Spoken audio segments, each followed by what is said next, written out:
Assalamualaikum warahmatullahi wabarakatuh. Perkenalkan nama saya Ida Abizah dengan NIM 2222007.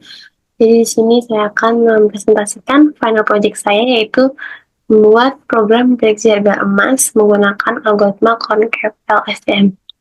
Jadi sebenarnya untuk final project ini ada beberapa tahapan. Yang pertama kita akan membahas yaitu plan di tahapan planning di mana tahapan perencanaan proyek ini dilakukan menggunakan Trello sebagai alat manajemen proyek. Nah, Trello sendiri itu kita gunakan untuk mengorganisir tugas dalam berbagai kolom ya. Jadi nanti setiap tugas itu dirinci menjadi cars yang mencakup persiapan dataset, implementasi algoritma, hingga evaluasi model. Yang pertama untuk langkah-langkahnya itu kita membuat buat Trello. Yang kedua kita memecahkan tugas menjadi beberapa kolom seperti tadi yang saya jelaskan. Yang ketiga kita memberikan deskripsi per tugas. Yang keempat kita membuat checklist tugas dan yang kelima kita menambahkan file untuk penunjang. Tutorialnya nanti bisa diklik aja di bagian sini, nanti akan muncul seperti ini untuk Trello-nya. Di sini ada sekitar 5 tahapan untuk pembuatan program yang saya organisir menggunakan Trello. Yang pertama itu kita melakukan analisis kebutuhan di sini. Di sini kita menganalisis 3 kebutuhan, yaitu kebutuhan data, kebutuhan model, dan kebutuhan evaluasi. Jadi untuk datasetnya saya sendiri, saya ambil dari Kaggle. Data-data di sini saya ambil dari Kaggle. Yang kedua, kita itu menganalisis kebutuhan model yang dimana kita menggunakan algoritma concave LSTM untuk prediksi harga emasnya. Yang ketiga, menganalisis kebutuhan evaluasi di mana metode evaluasi yang digunakan itu ada RMSD, ada MAI, ada MAPE, dan ada R2. Jadi seperti ini untuk deskripsinya seperti ini, dan untuk file penunjangnya di sini ada dataset yang sudah saya unduh dari Kaggle. Untuk checklistnya seperti ini. Yang pertama saya tuh mengasih datanya dulu, kemudian kita uh, melakukan analisis kebutuhan model, dan selanjutnya kita analisis kebutuhan evaluasi seperti ini untuk bagian analisis kebutuhannya. Selanjutnya kita akan masuk ke tahap pre-processing, di mana tahap ini tuh melibatkan persiapan data yang nantinya digunakan dalam model. Pertama kita tuh lakukan pembersihan data, yang kedua kita melakukan pemanasan data, yang ketiga kita melakukan feature engineering, yang ketiga kita membuat sequence, dan yang keempat kita mengkasih data yang dibagi menjadi set training 80% dan testingnya kita menggunakan 20%. Di sini sudah ada programnya. Dan ini untuk checklistnya, yang pertama kita tuh melakukan pembersihan data dulu, selanjutnya kita lanjut menuliskan data, selanjutnya kita melakukan feature engineering, selanjutnya kita masuk ke membuat splash, dan selanjutnya kita melakukan split data. Jadi seperti ini untuk tahapan processing saya, kurang lebih seperti ini. Selanjutnya kita akan masuk ke dalam pembuatan model. Dalam pembuatan model ini, kita akan menggunakan contoh LSTM. Jadi, pertama kita membangun arsitektur model, yaitu pertama itu bidirectional LSTM dulu. Lalu kita lanjut membuat concave optimization. Yang ketiga, kita menentukan list layer yang digunakan untuk menghasilkan output prediction methods. Selanjutnya kita juga menghitung hyperparameternya. Lalu kita mengimplementasikan kode tersebut. Di sini sudah ada link program dan datasetnya. Jadi untuk checklistnya pertama seperti ini, kita membuat arsitektur model, kita juga menghitung parameter dan kita ingin dengan menggunakan color. Jadi kita masuk ke training model, dimana kita melakukan proses data training dari seperti menghitung epoch, seperti melakukan perhitungan menggunakan epoch, juga melakukan validasi, Dan output tadi seperti mengukur loss dan errornya pada setiap epoch seperti ini. Itu checklist yang pertama, kita memilih epoch, ada berapa epoch yang akan kita jalankan. Yang kedua kita menghitung overfitting, dan yang ketiga kita menghitung loss dan errornya seperti ini. Selanjutnya kita masuk ke testing model. Untuk testing model sendiri itu tahap untuk menguji performa model menggunakan data testing. Yang pertama kita itu menghitung prediksi harga emas menggunakan data testing. Yang kedua kita itu menghitung performa model dengan menggunakan LMSA, MAI, MAPE, dan E2, dan kita memvisualisasikan hasil dari prediksinya seperti itu. Checklistnya sini ada 5, itu pertama ada hitung LMSA, kedua ada hitung MAI, ketiga ada hitung MAPE, keempat ada hitung E2, dan terakhir visualisasinya seperti itu. Jadi kurang lebih untuk telonya seperti ini. Di sini sudah ada keterangannya. Pertama itu pasti kita akan membuat list di bagian tugas ini. Jadi kita tugasnya sudah berlangsung, nanti dia akan pindah ke billing, dan di sini masuk ke billing tugas jika tugas sudah selesai. Jadi di sini semua tugas ini sudah saya selesaikan, itu sudah masuk ke dalam kolom billing tugas seperti ini. Selanjutnya kita akan masuk ke pembagian tahap kode, di mana tahap ini itu kita seperti algoritma konten LTF kita implementasikan menggunakan Python. Di Google Colab ini kita menggunakan Google Colab untuk implementasinya menggunakan library seperti TensorFlow, NumPy, Pandas, Netonix, Skitterland, dan sebagainya. Untuk langkah-langkahnya ini, yang pertama kita melakukan data reprosesi, selanjutnya kita melakukan model building, yang ketiga melakukan model training, dan yang keempat kita melakukan testing atau evaluasi.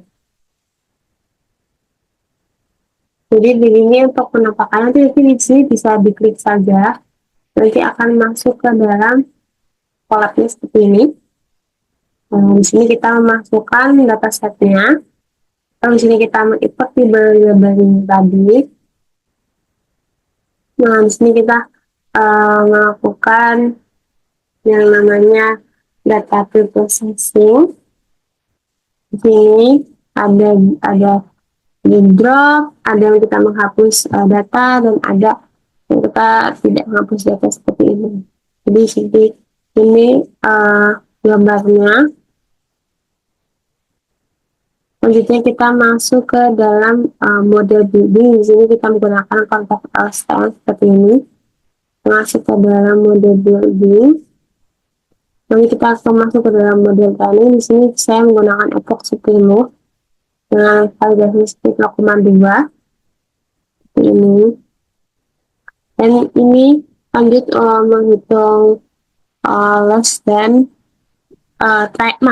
training dan validation loss ini. Ini bentuknya. Di sini bagian bawah ini epoch, dan bagian samping ini loss. Selanjutnya kita masuk ke dalam maaf, ini tadi data training ya. Selanjutnya kita masuk ke dalam testing, dimana di dalam testing ini kita tuh menghitung RMSE, MAI, MAPE, dan E2 untuk mengukur akurasi tersebut.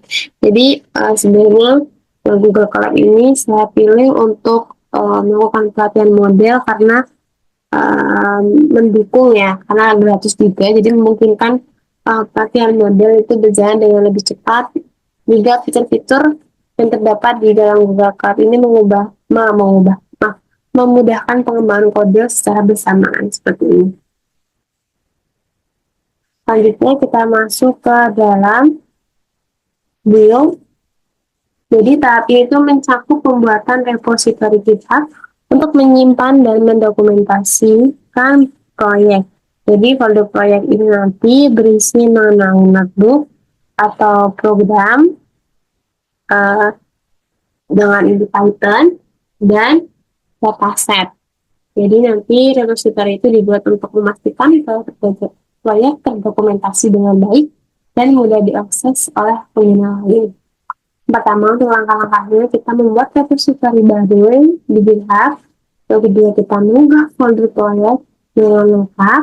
Dan yang ketiga, kita menambahkan deskripsi dan seperti itu. Jadi nanti ini bisa diklik saja, dan nanti akan masuk ke dalam GitHub-nya seperti ini. Jadi ini untuk GitHub-nya yang sudah saya upload mengenai programnya dan datasetnya seperti ini. Jadi sini dapat 2 file dan 1 file readme di sini. Jadi nanti readme ini memberikan penjelasan mengenai tujuan proyek. Tujuan proyek di sini yaitu final project underscore nama saya Ida Abdul seperti ini. Nanti bisa diakses dengan link yang sudah saya siapkan di dalam PPT. Nanti bisa diklik saja dan akan masuk ke dalam GitHub ini yang sudah saya buat. Selanjutnya kita akan masuk ke dalam deploy, proses deploy. Jadi proses deploy ini dilakukan menggunakan platform Hugging Face untuk deployment model. Jadi sebenarnya untuk deploy itu ada beberapa website seperti Google Cloud, Microsoft Azure, dan AWS. Tetapi dari semua itu perlu menggunakan atau memasukkan nomor ATM untuk pembayaran seperti itu. Jadi mempersulit saya untuk melakukan deploy. Jadi saya mencari beberapa website deployment yang memberikan fitur gratis dan akses gratis untuk deployment. Jadi saya menggunakan Hugging Face di sini untuk sini guys. Jadi untuk langkah-langkah pertama itu saya perlu membuat akun Hugging Face. Setelah itu saya membuat repository baru yang kemudian saya masukkan ke dalam repository dan selanjutnya kita mendemonstrasikan file model dengan space. Jadi folder-folder yang nanti di-upload itu yang pertama ada programnya dan datasetnya. Nanti bisa di-klik juga sini dan nanti akan masuk ke dalam offset Hugging Face-nya untuk deployment seperti ini. Di sini saya sudah namai menggunakan nama file project seperti nama saya. Ini akunnya, sudah membuat akun seperti ini. Kurang lebih untuk Hugging Face ini hampir sama dengan GitHub, bersama dengan GitHub. Jadi yang pertama tadi kita membuat akun sudah, kita membuat repository model. Setelah itu kita masuk ke dalam space, dimana di dalam space ini kita dapat mendemonstrasikan program tadi melalui antarmuka sederhana berbasis Streamlit. Jadi tadi saya mendemonstrasikannya berbasis Streamlit seperti itu. Nanti seperti ini bentukannya. Untuk mendeploy program final project yang sudah saya buat. Selanjutnya kita masuk ke operate. Tadi pada tahap operate ini kita tuh memanfaatkan Slack sebagai platform komunikasi dan pemantauan proyek.